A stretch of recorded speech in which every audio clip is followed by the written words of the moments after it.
Okay, that's good. Thank you. Good. Thank All you. right. Yep, that's very good. Thank you. Worries. Okay, so I think you can see attendees are already joining in. All right.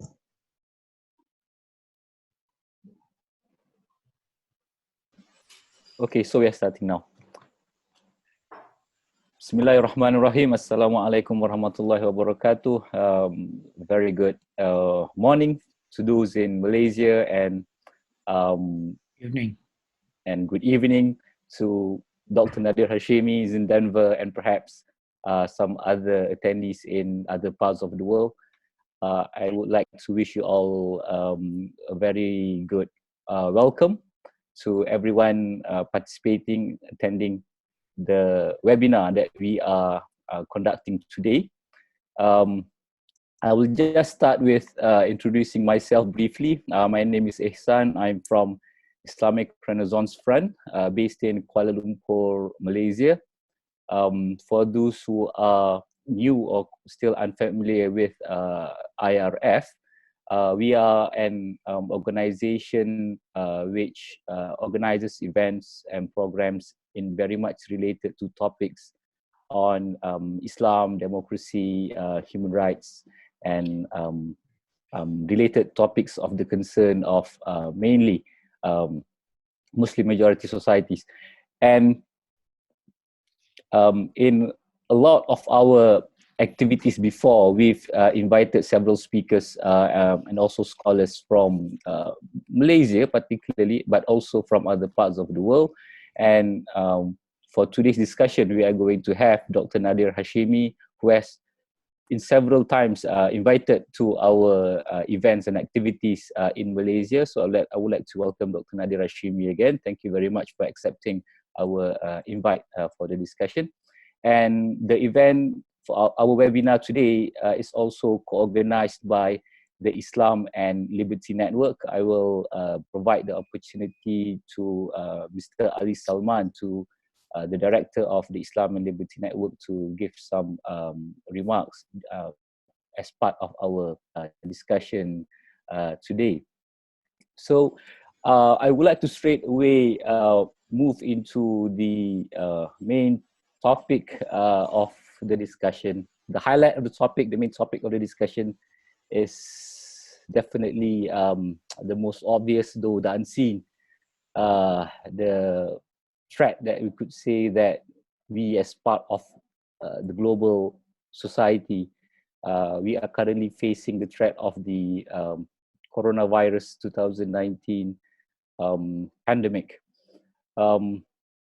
There's nothing much for me to add when it comes to the details, as I'm sure most of our attendees here, we are looking into the updates on the conditions about this pandemic all over the world, perhaps not just on a daily basis, maybe to some in more like an hourly basis. New updates are being shared, new informations are being shared.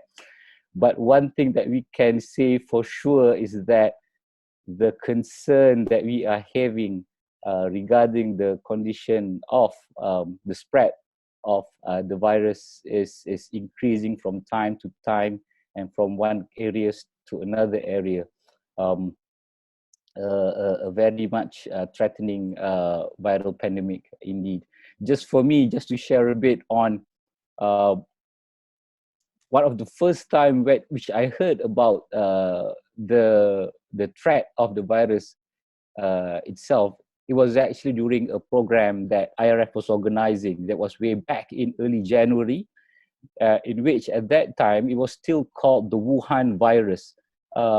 And in one of the discussions that we were having, that one of the participants raised that there's the concern about the Wuhan virus has already started to cause several lives. At that time, if I'm not mistaken, it's just between, is it like 9 to 10 lives in Wuhan in China.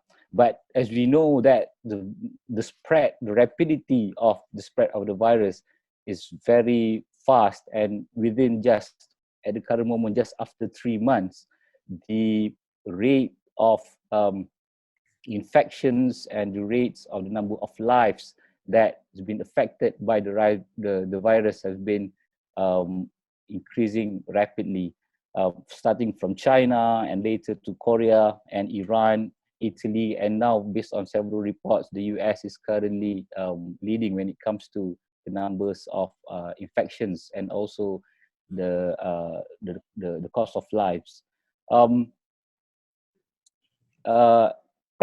And when it comes to just based on what I've looked into, the current almost the recent numbers is almost approaching 1 million infections worldwide, and for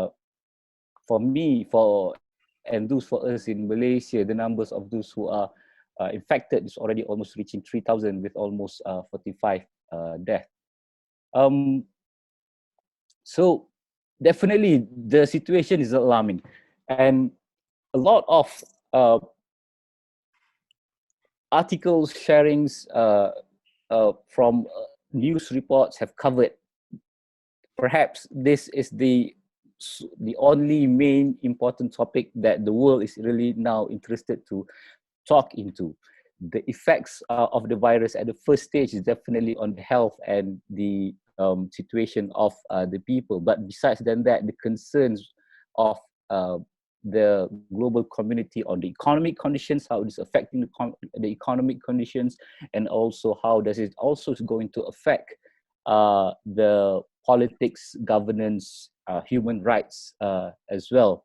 And I was reading several articles, but one thing quite clear that what is being written by various reports and several articles is that the situation of the world may not be the same before this pandemic happened. A lot of changes that might be happening, and we are seeing that, and we are also being affected by the situation. Another observation, which I think is very much interesting when it comes to the situation of the world now, is also how does it relate to the situation of governance in various countries in the world. As we all know that it's even up to now, the world globally is a combination of countries of various democratic and governance system. It is not just a simple certain countries apply a more different types of democracy, certain countries apply different types of governance. But what is quite obvious now, because of the current condition, most countries now, most people in the world now, we are living in something quite a similar situation. As Dr. Nadir Hashimi mentioned during an earlier conversation, Denver is in something like in a lockdown. For us here in Malaysia, we've been receiving updates every time about new rules when it comes to social distancing and regulations of movements, even though the term lockdown was preferred not to be used by the government earlier. And these variety of responses also in some ways effect on how do we want to live and how do we want to continue engage with the topic of democracy and rights for now, and perhaps how do we foresee the situation in the future, as knowing that situation of virus is not something that should end immediately. Things could take time on when it comes to how things is going to change. So to continue our discussion further for today, I would like to just straight away introduce our speaker for our discussion. I will just read briefly the biography of Dr. Nadir Hashimi. Dr. Nadir Hashimi is the director of the Center for Middle East Studies and an associate professor of Middle East and Islamic Politics in Joseph Koebel School of International Studies at the University of Denver. He obtained his doctorate from the Department of Political Science at the University of Toronto, and previously was an Andrew W. Mellon postdoctoral fellow at Northwestern University and a visiting assistant professor at the UCLA Global Institute. His intellectual and research interests lie at the intersection of comparative politics and political theory, in particular debates on religion and democracy, secularism and its discontents, Middle East and Islamic politics, democratic and human rights struggle in non-Western societies, and Islam and the West relations. Dr. Nadir Hashimi is the author of Islam, Secularism, and Liberal Democracy Towards a Democratic Theory of Muslim Society, and the co-editor of The People Reloaded, The Green Movement and the Struggle for Iran's Future, The Syria Dilemma and Sectarianization, Mapping the New Politics of the Middle East, which was published in 2017. Based on that brief introduction, I think it's time for me to pass the discussion to Dr. Nadir Hashimi to share his inputs, and later we will open up for discussions and questions and answers with the attendees. To you, Dr. Nadir Hashimi.